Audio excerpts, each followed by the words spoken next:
Hello ஃபோக்ஸ், பொதுவாக பேசுவோம் அப்படின்னு சொல்லிட்டு ஒரு எபிசோட் மாதிரி எடுத்துகிட்டு போகலாம் அப்படின்னு சொல்லிட்டு எதை பற்றி இன்றைக்கி பார்க்க போகிறோம்னு பார்த்தீங்கன்னா ஹீரோ ட்ரக் சிமுலேட்டர் 2ங்க. இது எத்தனை பேர் வந்து இந்த கேம் வந்து விளாண்டுருக்கீங்கன்னு எனக்கு தெரியாது, சரிங்களா? எனக்கு வந்து பார்த்திங்கன்னா இந்த கேம் வந்து ரொம்ப ஒரு கனெக்டடான ஒரு கேம். ரொம்ப வந்து பார்த்திங்கன்னா இந்த கேம் வந்து நான் விளாண்டுருக்கேன். இப்போ கிட்டத்தட்ட பார்த்திங்கன்னா காலையில் எடுத்தால் சாயங்காலம் வரைக்கும் கூட ஹீரோ ட்ரக் சிமுலேட்டர் விளாண்டுக்கிட்டே கூட இருந்திருக்கேன். ஒரு பார்ட் ஆஃப் ஒரு லைஃபாக இருந்துச்சு, சரிங்களா? நம்ம வந்து பெரிய டிரைவர் அப்படின்னு நினச்ச அளவுக்கு வந்து பார்த்திங்கன்னா ஹீரோ ட்ரக் சிமுலேட்டர் வந்து இருந்துச்சு.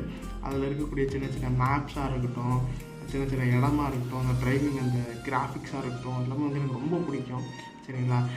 நீ வந்து ஒரு பெரிய டிரைவரா அப்படிங்கிற அளவுக்கு நினச்சிக்கிட்டு அந்த கேம் நான் விளாண்டுருக்கேன். உண்மையிலேயே வந்து பார்த்திங்கன்னா நம்ம இது ஒரு இடத்துல போய் லோடு வாங்கிட்டு போகிற மாதிரியும், நம்ம ஒரு பெரிய டிரைவர் மாதிரியும் அப்படியெல்லாம் விளாண்டு 26th லெவல் வரைக்கும் போயிருக்கேன். அதுக்கப்புறம் வந்து பார்த்திங்கன்னா எனக்கும் போகணும் தான் ஆசை. என் லேப்டாப் வந்து போல. நாம் யாருக்கு என்ன தீங்கு செய்தோம்? நமக்கு மட்டும் ஏன் இப்படி எல்லாம் நடக்கிறது?